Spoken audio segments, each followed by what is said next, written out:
দেখেন, আমি আপনাকে যে কথাটা বলি, আমি মূলত আপনাকে ভোকাবুলারি পড়াবো। এখন আপনাকে আমি যদি বলি what is the meaning of culture, আপনি বাংলা একটা জিনিস বলবেন এটা হলো সংস্কৃতি, কিন্তু এই সংস্কৃতি আবার ব্যাখ্যার দাবি রাখে।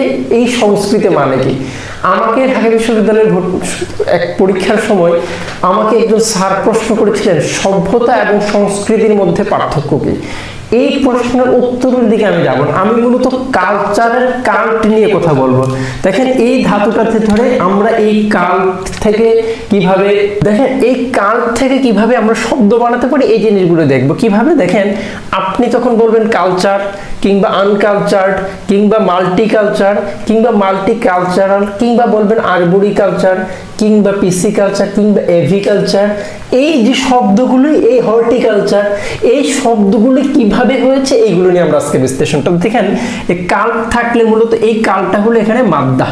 এই মাদ্দা মানে হলো ইংরেজিতে যেটাকে রুট বলে, আরবিতে যেটাকে মাদ্দা বলে, বাংলা এটাকে ধাতু বলে। আমরা মূলত এই কাল্ট ধাতুটা ধরে আজকের ভিডিওটা, তার মানে এইভাবে এতদিন যত ভিডিও বানিয়েছি এবং অনেকগুলো জায়গায় আমি বলেছিলাম কাল্ট নিয়ে একটা ভিডিও বানাবো, আজকে সেই ভিডিও কাল্ট।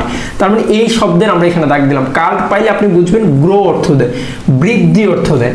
কিভাবে বৃদ্ধি অর্থ দেয়? এখন প্রশ্ন হলো কাল্ট শব্দের দ্বারা আমি যদি শব্দাংশটি দ্বারা কিংবা এই ধাতুটার দ্বারা যদি আমি বুঝি যে সাধারণত একটি জনগোষ্ঠী দীর্ঘদিন ধরে যেই আইডিয়া কিংবা যে চিন্তা চেতনা লালন করে বড় হয়েছে, ধারণ করতে করতে বড় হয়েছে, এটাকে আমরা কালচার বলি। এখন তাইলে আমি বললাম কালচার্ড, তার মানে আমরা তাকে বলতে পারি এই ধারণাটাকে যে মেনে নিয়েছে।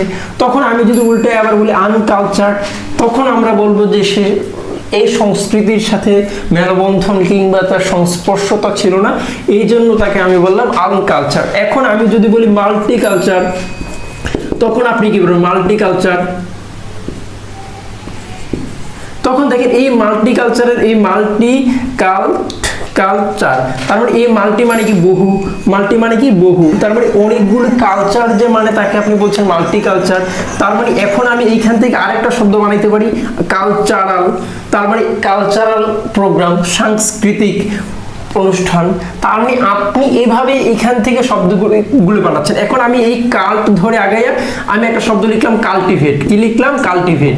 তার মানে এই কাল্টিভেট মানে কি? শব্দের শেষে এটিই থাকলে সাধারণত কি অর্থ দেয়?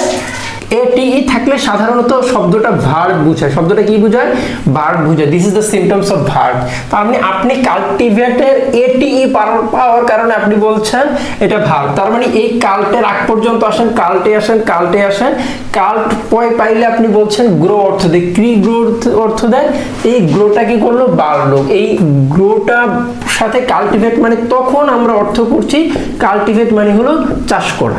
চিন্তা করে দেখেন তো, কাল্টিভেট ধরে দেখেন এই কাল্ট ধরে আমরা আগাবো। কি ধরে আগাবো? কাল্ট ধরে। কিভাবে আমরা আগাবো? দেখেন, কালচার, কাল্ট, এই কাল্ট থেকে আমরা বলেছিলাম কাল্টিভেট, কাল্ট থেকে আমরা বলছি কালচার, কাল্ট থেকে আমরা বলেছি কালচারাল। ঠিক তেমনি আমি যদি এর আগে দেই এভিকালচার, তখন আপনি বলবেন এই এভি থেকেই মূলত এভিয়েশন। এভি থেকে কি? এভিয়েশন। তখন আমরা বলি ও বাংলাদেশের সাথে যেই বাংলাদেশ বিমানের সাথে যেই এভিয়েশন শব্দটি জড়িত, তার মানে এই এভিয়েশন মানে কি? তখন এই এভিয়েশন মানে কি? এই এভিয়েশনের তার মানে হলো যেটা উড়ার সাথে সম্পৃক্ত। এই উড়া মানে হলো আমাদের পাখি উড়ে, এইখান থেকে আমাদের বিমানের নাম, বিমান কর্তৃপক্ষের নামকরণ করা হয়েছে এভিয়েশন। তার মানে এই এভির সাথে পাখির সম্পর্ক। কিসের সম্পর্ক? পাখির সম্পর্ক। এভি নামে একটা ভিডিও সিরিয়াল হয়েছে, সেখানে আমরা এভি নিয়ে আলোচনা করেছি।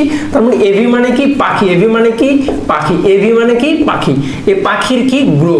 পাখির কি? গ্রো। তার মানে পাখির যেই গ্রো হওয়ার যে বিদ্যা, পাখি চাষ করার যে বিদ্যা, তাকে বলে এভিকালচার। ঠিক তেমনি আমি আরবোর নিয়ে একটা ভিডিও বানিয়েছি, যেখানে আরবোর সম্পর্কে বলেছি যে আরবোর থাকলে মূলত গাছ অর্থ দেয়। কি অর্থ দেয়? গাছ অর্থ দেয়। এই আরবোর যদি গাছ অর্থ দেয়, এই আরবোর যদি আবার এখানে লিখে আরবোরি, এই আই নিয়ে একটা মূলত ভিডিও বানাবো, যেখানে আইটা কিভাবে শব্দে কানেক্টিভিটি হিসেবে কাজ করে এটা আমি দেখাবো। এই যে দেখেন, এই আই এর আগে একটা শব্দ, পরে একটা শব্দাংশ।